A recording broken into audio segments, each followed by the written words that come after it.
Good evening. Tonight we want to take another look at the current situation on the different battlefronts there in the Ukraine. And it has been now 4 weeks since I did my first, update on this with this map here, the deep state map, which Dennis uses, the pilot of Ukraine International, who can fly at the moment, and I watch his channel every day to get the daily updates.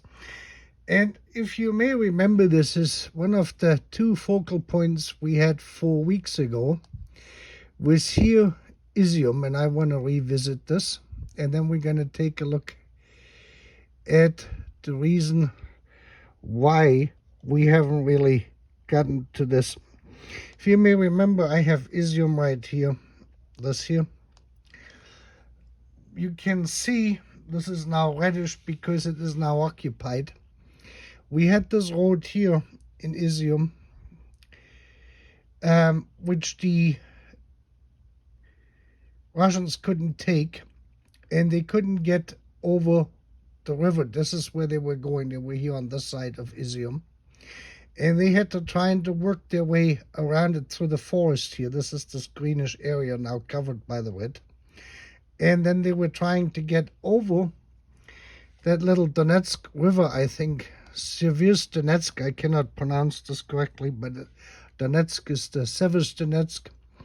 And they got thrown back here. So this kind of stopped here. And then when I did the update, they had actually gotten through Izium, and they were able to take this road here down. They were trying to get over this bridge to get through Izium. They had taken this area here. And the reason why we had pointed this out was this was the most logical staging point for them from the northern flank. As you can see it, the Izium is here. And this is a very short distance, I would say. Let me see how many kilometers this actually is from Izium. Of course, now it doesn't work. Let me go from here. From here to here.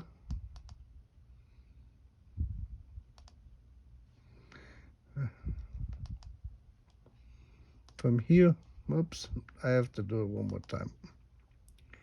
From here to here. Let's go here. That's about 120 kilometers.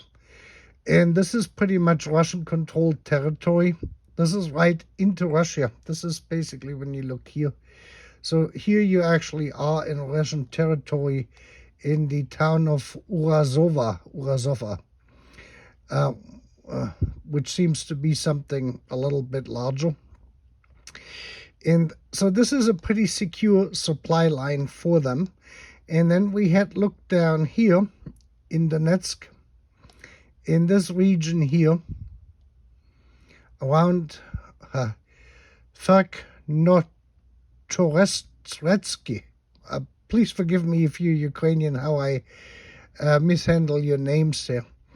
So these were actually the two most logical staging points from here to here to basically cut off this entire basin back here, the way it is.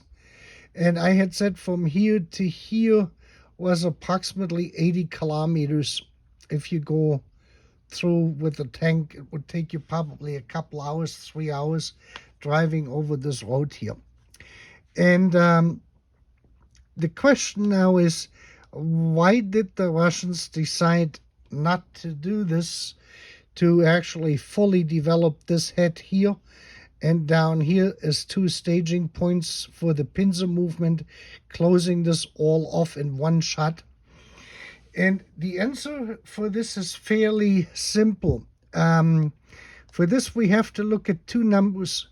One is the ratio of soldiers on each side, and then the artillery, because of the terrain they're dealing with there, which is little valleys and creeks. It is not a flat terrain. artillery works better or can be used more effectively than tanks or armored vehicles. They're somewhat more difficult to move through in these type of theaters. Now, in the other video 2 weeks ago, I explained to you the numbers here based on this, what the Austrian army had provided us with the numbers. And in artillery, in this area here, the Ukrainians were outgunned somewhere between 7-1 to 14-1. But the soldiers on each side was about a 2-1 ratio, 2-1 here. And the common wisdom in military warfare, when you look at more overall planning on those kind of things in strategy development, is that you want, if you are the attacker, you want a 4-1 or higher advantage in men. And that was not the case. If they would have had the 4-1 or 5-1 ratio, the Russians could have easily came in from here and here, even though if this is a difficult terrain, but they would have been able to work their way through in this direction here. And they would have closed off and encircled the entire basin with all the men basically trapped in it, the Ukrainians. The strategy, the question is, why did the Russian High Command didn't get to the 4-1 ratio? That's one question which we need to take a look at, which is good for the Ukrainians. And based on that disadvantage in terms of numbers and manpower, if I refer to soldiers, by the way, that is equally applied to male or female soldiers. So because both sides have female combatant, that means that they can, I use that interchangeably. So this is not meant just being a male thing. It is male and female. So with their 2-1 advantage, they did it the hard way, and they concentrated their manpower here and not so much on these flanks here, the northern flank and the southern flank. They really neglected the southern flank quite a bit, and they concentrated more on the northern flank, which in itself is more difficult to come through, even though this territory down here has a lot of valleys and hills and stuff like this, which is not easy to get through too. So they did a 2-1 here with a 14-1 firepower ratio, and that was basically a grinding down of the Ukrainians. They basically were grinding each other down in this. And this is a very poor way of doing an advance. For one, is it took 4 weeks to just gain this little bit of territory here, this part here, roughly here, and this here. I mean, this is from a square mileage or square kilometers, that is a pitiful in 4 weeks, with the amount of artillery involved in it and manpower. The losses in this are mind-boggling on the Russian side, and they're quite high on the Ukrainian side in terms of casualties and, of course, injured. That's a pretty poor way of doing it. Now the question is, Russia is a country of I think close to 150 million people, and I think there's 80 or 90 million Ukrainians. Now, the same would count for the Ukrainians. If they were to plan a counterattack, they would have to amass 4-1 or 5-1 ratio over the soldiers here in this area, plus an advantage in firepower to actually retake this whole scenario here in a fairly timely manner. Now, from what I have gathered, there's two problems now. Because of their high firepower from 14-1, the Russians went through an unbelievable amount of artillery ammunition, mostly that 143 millimeter stuff and what else they use. That has led now the Duma to enact the legislation last week, where the Russian government can force Russian corporations or Russian companies, no matter how big or small, to produce military equipment. We have something similar here in the United States from World War II. That is the National Defense Act, where the president or the government officers can come into your business and give you an executive order from the president of the United States, and they tell you, we need now this, that, and the other thing, and you're going to get reimbursed. You're not going to make a lot of money with it, but they will pay you, and they will pay you if you have to buy additional equipment and that sort of stuff. This is not what the Russians have done last week. This is a sign that they're gearing up for defense production, not defense, but military production on a larger scale. And the United States never got rid of it because they had it, that came about with World War II. And it was then kept in place during the Korean War, and then with Vietnam later on, they never got rid of it. So we still have that law. I think it is from 1941 or 1944, and it's called the National Defense Act. And the last time we have used it was President Trump with the coronavirus, when the like American companies like 3M were hesitant to produce masks. The masks here in the United States, and they were trying to talk them way out of it. He slapped them with the National Defense Act, and they had to produce it. It took them, they weren't really excited about doing it, but they winded up doing it, and they were making masks here, again up in Illinois and in Michigan. They had to dig out the machines out of storage and get it all set up, and this it took 3 months. They weren't in a rush to do it. Usually no private corporation or company in a capitalist society is very excited about being hammered with the National Defense Act, because you basically have to stop everything you're doing and change your complete focus on this, what the government needs, and what they're explaining to you.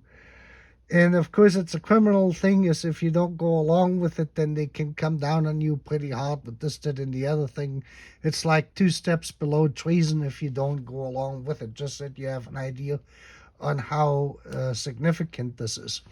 Now, in this case here, so this explains this now. So they went through their ammunition.